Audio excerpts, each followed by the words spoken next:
A lot of what we deal with are startups. So a lot of it has to do with that business plan and registering their company and all those initial steps, financing once they have that business plan. Um, a lot of times financing comes into play, and that can be a sticking point, whether they can move forward full force or not. So, I think a lot of our time is spent creating an action plan. When I talk to a new business, it's how can you get this off the ground with the least amount of financial resources? You don't have to be $1 million company day one. You can get there. You just have to be creative and think outside the box. Maybe it's a virtual assistant versus having, employees. Maybe it's interns, using that student to do some of that work, get them experience and use their young minds to help with your business. Maybe it's starting from home. I mean, so many companies that have started, out of their garage or basements. I was just talking with a business that I believe for a good 3 years was selling through Etsy from their basement. And finally, the husband said, you either have to get a location or stop growing because, she was taking up, I guess, so much space in the house. Excuse me. So a lot of our time, is spent guiding them through these steps and the business plan, developing a marketing strategy and how they can get the word out. We do a lot of research for our clients. We help them understand their demographics, understand their industry overall. Maybe it's locating trade associations or customers. So there's a lot of different things that we can do. Currently, through the CARES Act, right now with the pandemic, we have some additional resources. So we are able to help our clients even more through September of this year. So for about 12 months or so, we have extra funds to assist with HR, web design, marketing and social media. Also, yes, and they are no-cost services, as I mentioned. Now, there may be a small cost with some of the web design because you do have to pay for your domain and hosting. But a lot of the work that the designer will do is covered by the CARES Act funds. At least $500 of that is covered. So we have a couple consultants that are helping with the minority startup and small business market here in our area. Also, I have a consultant that is helping with the Latino business community. So we're doing a lot in the area to support small businesses. I think the big word of the year is, pivot. Being flexible and thinking, again, outside the box. How can you make your business work? There were so many, restaurants that struggled during this time and are still struggling. Daycares had to close for a while. Retailers not having people in their stores, and still people are somewhat afraid to come in and cautious. So, they have to transition to that curbside service or delivery, doing more e-commerce. I've had a few distilleries actually produce hand sanitizer because there was such a demand, and they couldn't get into the restaurants and other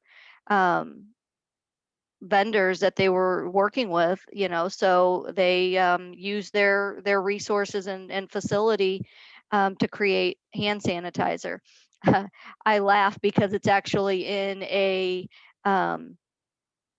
bottle that looks like it would be whiskey or something, but it's hand sanitizer or vodka, I guess, because it's more clear than whiskey. So we've done a lot to support these entrepreneurs through this time and help these small businesses, get idle funds, the economic injury disaster loan through the SBA, paycheck protection, PPP. There's that second draw now that many of you probably are aware of. So just navigating all those changes has been a lot. At first the disaster loan had that advance and it was $10,000. Then they changed it to $1,000 per employee, up to $10,000. And then now there's a targeted advance for those that qualify in the low income map that they provided. And then also, I believe you have to have a 30% decrease in revenue and less than or 300 or less employees. So you can go to SBA to see that information. But we're happy to help. Yeah, let's talk about that for a second. Last year, and I'll give you my story. I was listening to a kind of podcast, not unlike this one, with a local lawyer. You guys, if you were with us a couple weeks ago, with Todd Sivia, he had a podcast, and he suggested this was the earliest of the early days, and there was a small business development center in Georgia that was doing a session on PPP funds, and they opened it up to whomever wanted to show up, and there were 200 people on that call. It was wild. But I watched that session from the Small Business Development Center, and I actually ended up putting together a session with among the, this was April, I think it might have been March or April last year.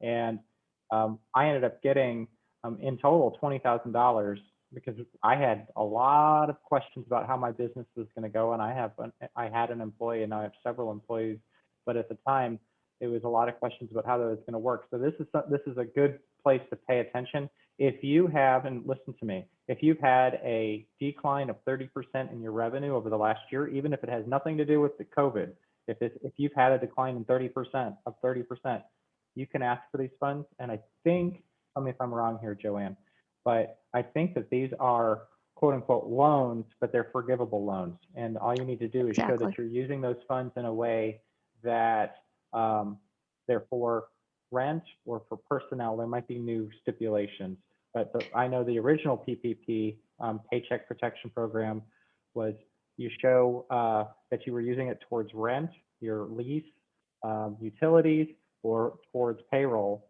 and it was forgiven. And guess what, guys? I got it completely forgiven. It just happened like a month ago, and it was like one of those moments like, oh my God, I really got $18,000 just out of the blue. And it just, I did all the paperwork and all that stuff, but it was free money and it was great. I'm sorry, Joanne. So what do you know more about these new funds? Because I can't qualify for them.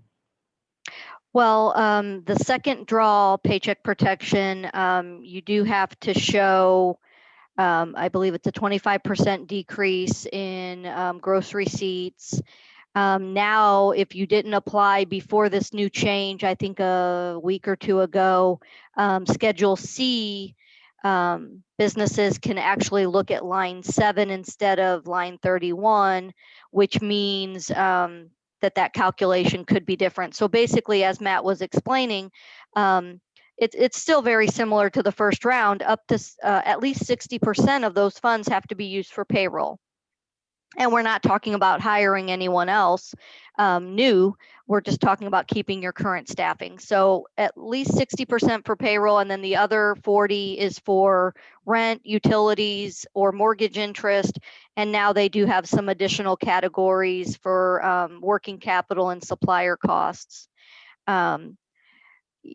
You can certainly work with your lender or get referrals. I'm happy to provide referrals. You can also go to SBA.gov to find those lenders that are in your area offering PPP, which most are. Also, you can go to SBA.gov and click on the local resource tab, and under there, you can type in your zip code and it'll tell you all the resources that you have in your area, like my office, women's business development centers, veterans business outreach centers, SCORE chapters, etc. Here in the Metro East Illinois area, SCORE has become bi-state. So they truly are more on the Missouri side. Unfortunately, Matt understands that, with the river and everything, things tend to go to Missouri. Joanne, I Sometimes. don't think people know what SCORE is. If you could explain what a SCORE Sure. is. So SCORE is very similar to us. They are the Service Corps of Retired Executives. A lot of them are older individuals that have retired out of industry and want to just share their knowledge. Again, it's a no-cost service, but they are volunteers. A lot of these folks want to spend their time on the beach being retired. So they do this in their spare time, and they offer a lot of webinars and training just like our office. But it's more on the volunteer basis versus an actual, staff like my SBDC has.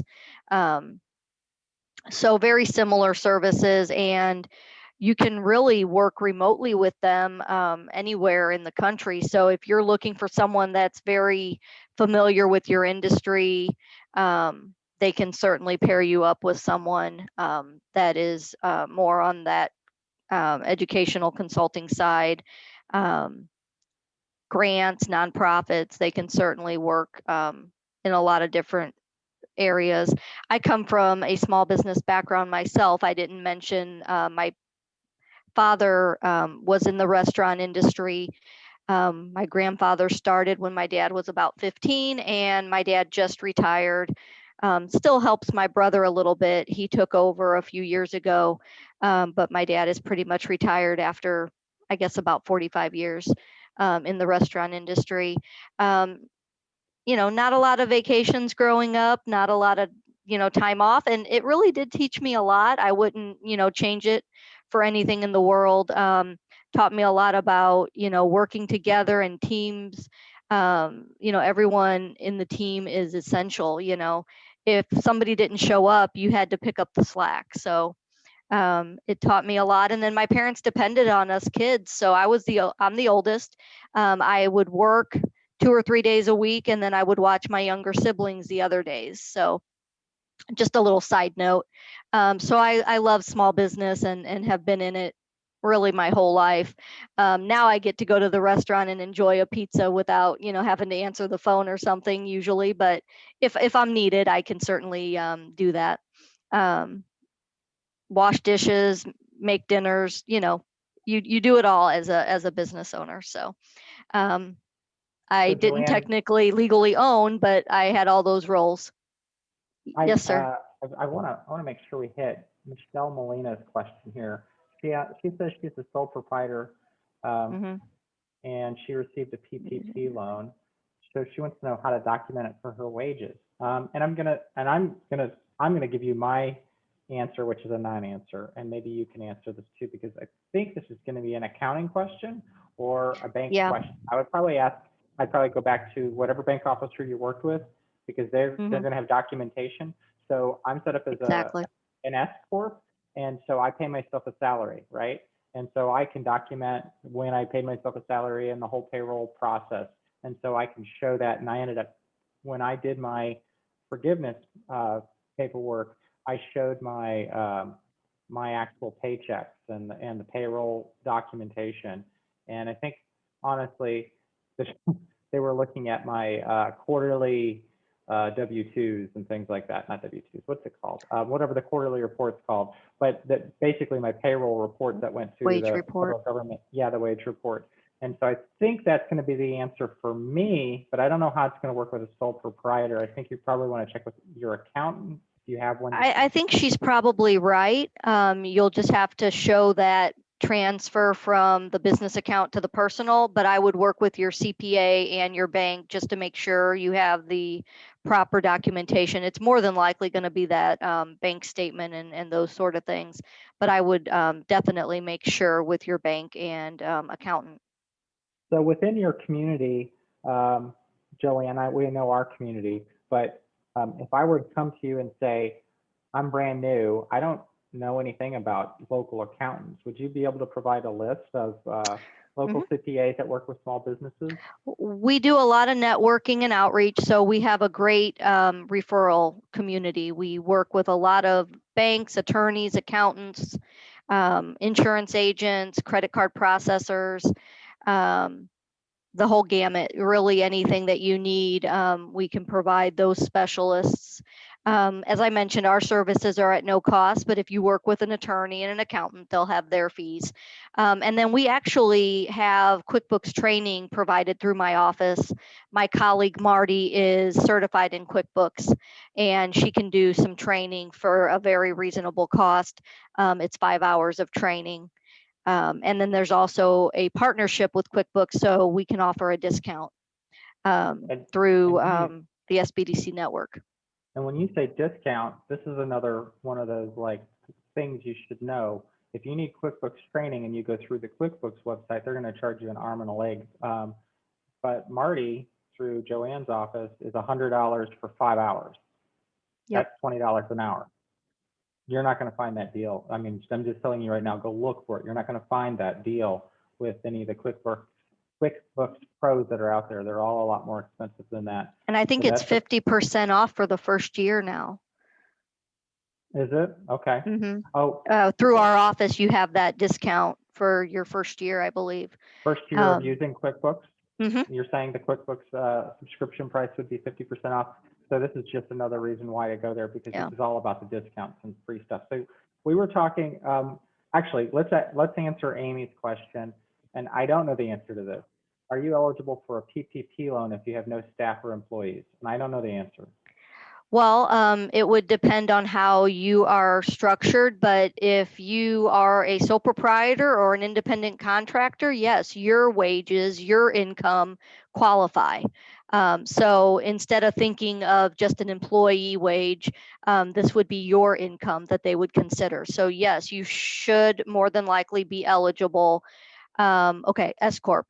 Then yes, if you're paying yourself and you show your income, then that is what they would use for that calculation.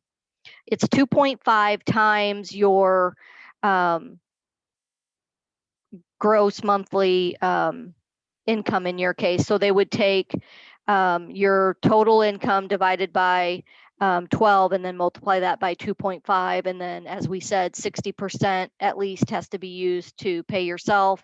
And then the other 40 can be used for those operating expenses like rent, utilities, and some supplier costs, things like that. If you were buying PPE, masks and hand sanitizer, things like that, my understanding is those should be covered as well.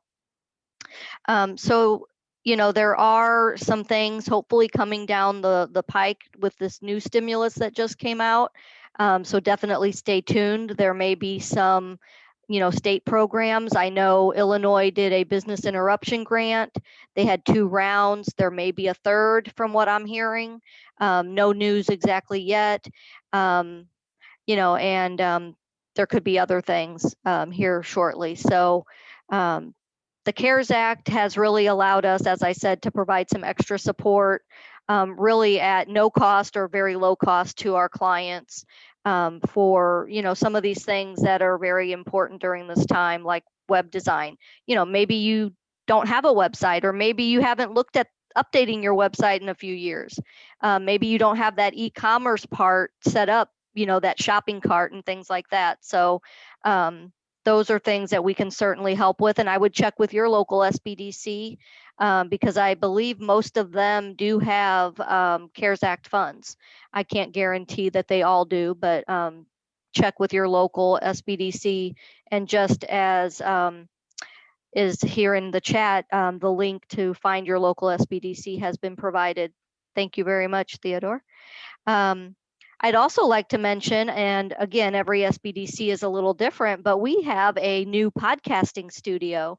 So we are able to provide at a very low hourly rental fee a space for you to do a monologue or an interview with someone. Maybe you want to interview someone from the National Science Foundation or someone at your local university. You can, use a space like ours to do that. And then we also have a graduate assistant that can provide some editing services at a very reasonable rate. So depending on how long you've been in business, it's $25 or $50 an hour, and then $25 for the editing per hour. If it's a short podcast, probably 1 hour of editing would suffice. So those are the kind of things that we offer. We have a list on our website of different webinars that we do every month, probably at least 2 to 3 a month. We just had our Starting a Small Business webinar yesterday. Marty is actually offering QuickBooks through our educational outreach department this evening. I believe she has about 8 business people, 8 students in her class, and that is through the educational outreach department. And then next week we have a grant workshop talking about how to get ready to apply for a grant. So a lot of these opportunities require you to have a DUNS number, which is a business number that you would have a lot of times if you were doing government contracting and those sort of things. You also have to be registered in the SAM system, the System Awards Management program, so that you can get paid essentially, and then all your information is stored there, and that's how you get paid for those contracts. Also, if you're certified. Let me jump in on that real quick.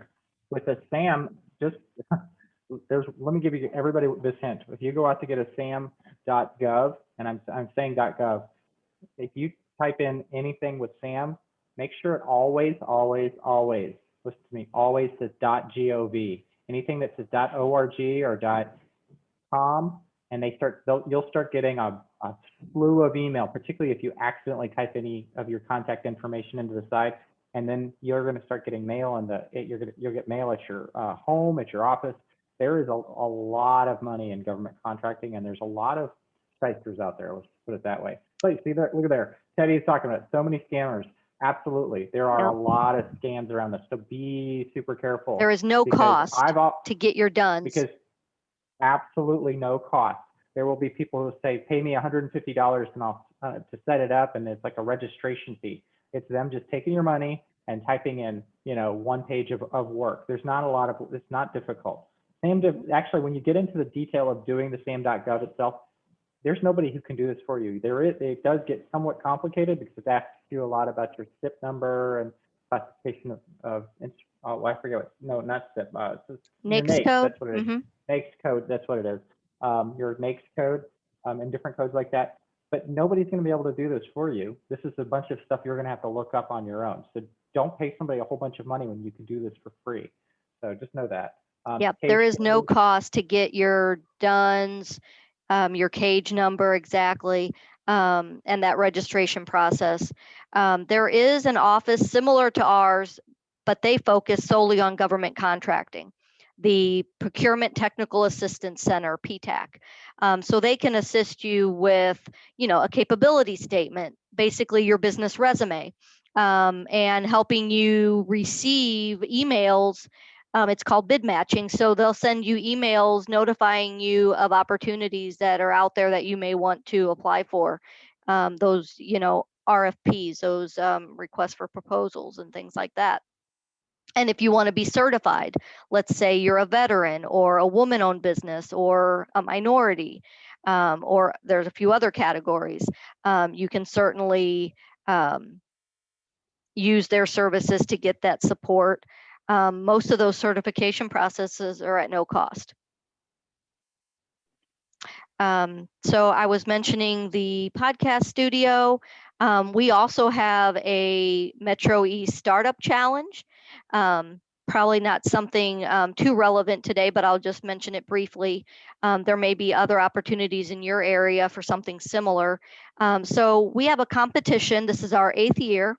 And it's open for businesses that are no more than 3 years in operation. So if you're brand new or less than 3 years, you can qualify for our competition.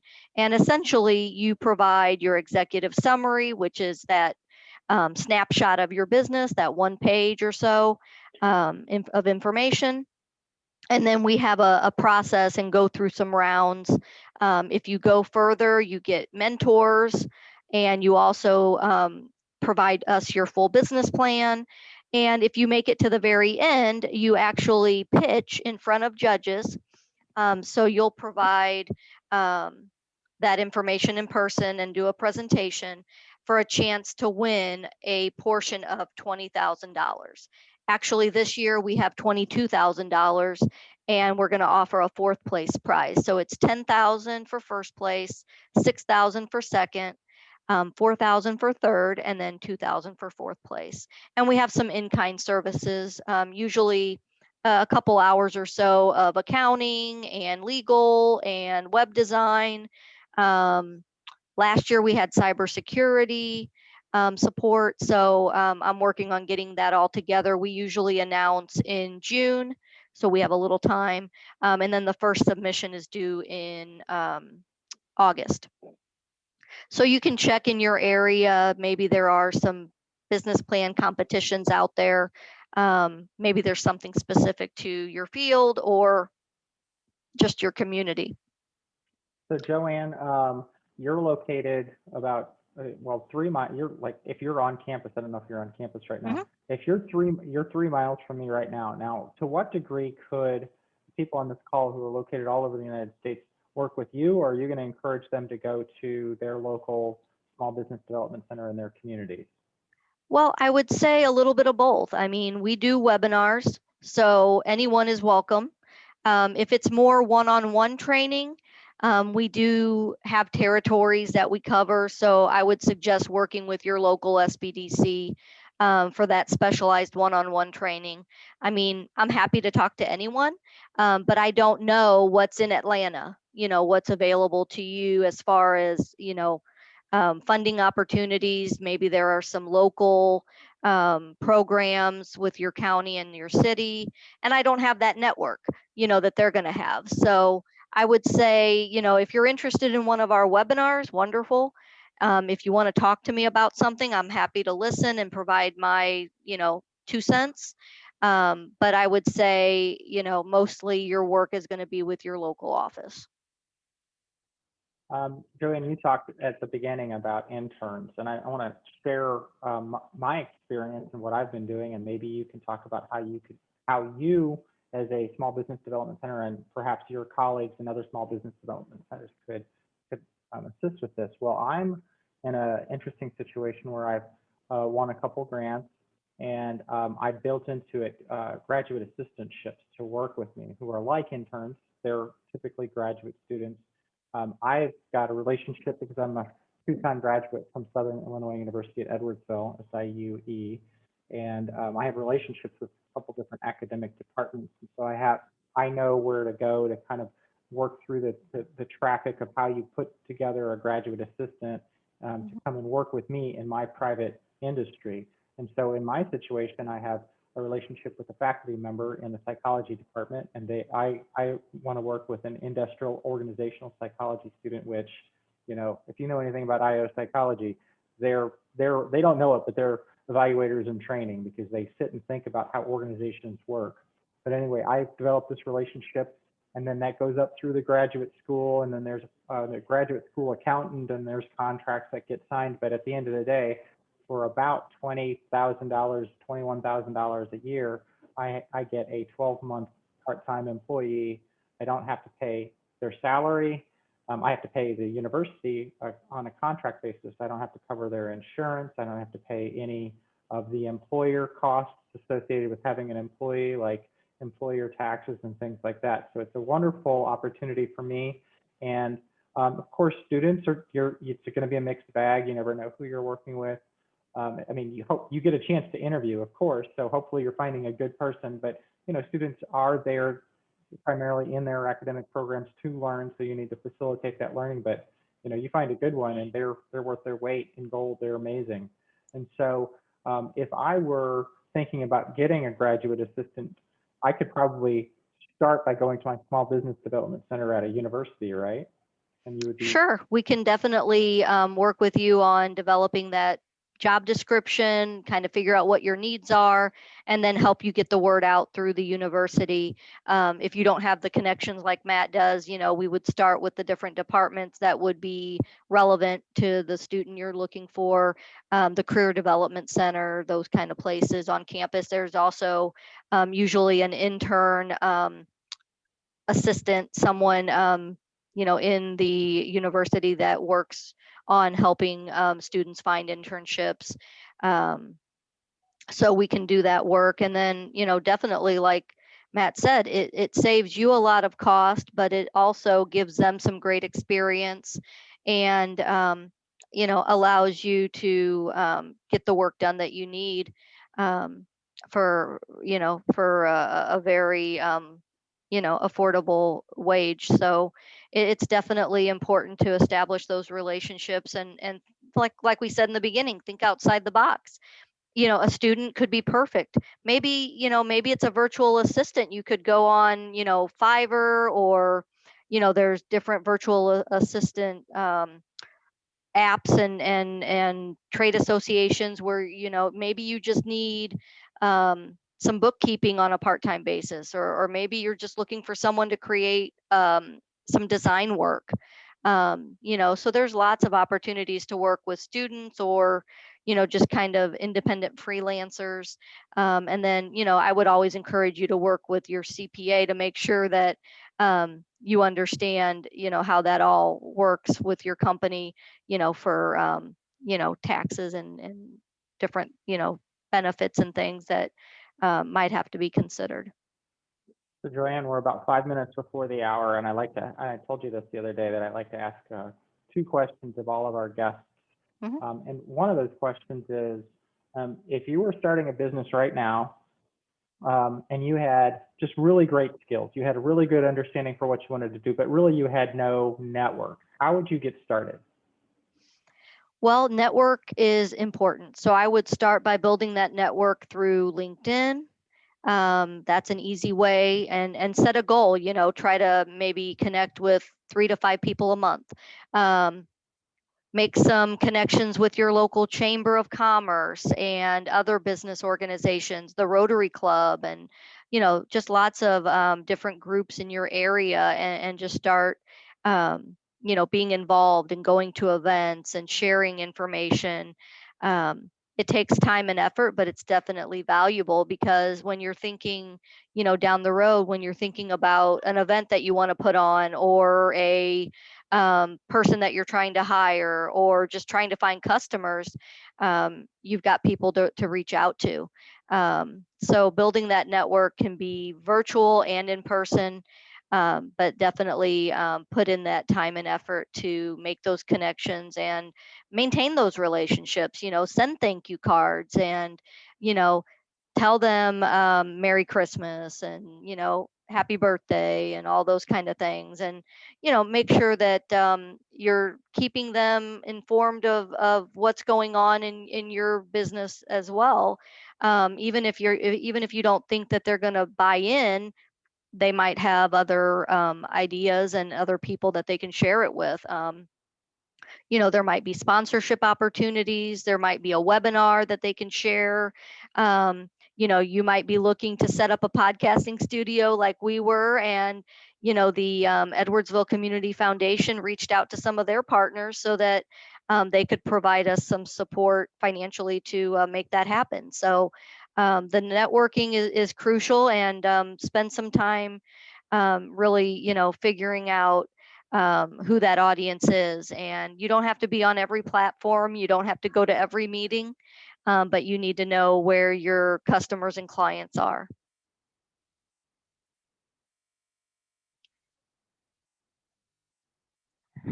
Where's the mute button? Okay, there it is. Yeah.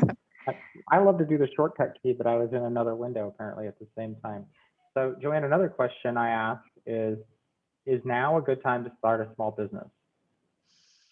I think with anything in life, there's never the best time, ideal time.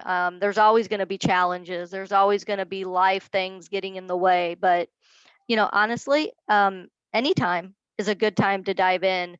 If you have the drive and, put in the work, you can make it happen. And again, be creative. So I don't feel that, with the pandemic, I don't feel that you should shy away from starting or growing a business. There's always ways that you can, keep your business going and grow, and be creative, find ways to pivot, and always assess. I think that's the biggest thing. Assess where you're at and where you want to be, and how to get there, and take some time to make sure you're on track. And if you're not, how can you get back on that road, and what do you need to do to modify and pivot, and just be flexible. Financing may be difficult, but you can always find ways to get going, you know usually with a low financial burden, especially if it's consulting and technology based. Usually you don't have a huge startup capital requirement. Yeah, that's the great thing about our practice, that we just, I mean, our overhead when we first get started is our computers and mileage on our car. But even with that, it's a Zoom license at this point, which is cheaper than mileage on a car. I want to thank you for coming today, Joanne. And I do want to say, Thank you. we do have these sessions every Thursday. Next week, we're, according to what I'm looking at here, it'll be Susan Wolf will be on with us, and she'll be talking about negotiating contracts. Week after that, we'll be doing time tracking with Ann Price. That I think the same link that you guys use to sign up for this one is that you can sign up for any of those sessions. We're trying to book things up through the end of just about the end of May, I think through May 20th is going to be our last session, and then we'll go on a little holiday break. But even Mindlin from the ICTIG will be here in June. She's already signed up for something in June to talk about what she wants to talk about. Anyhow, I will let everybody go, and I look forward to seeing you guys again next week. And this session will be put out there on YouTube if you want to watch it later. See you all later.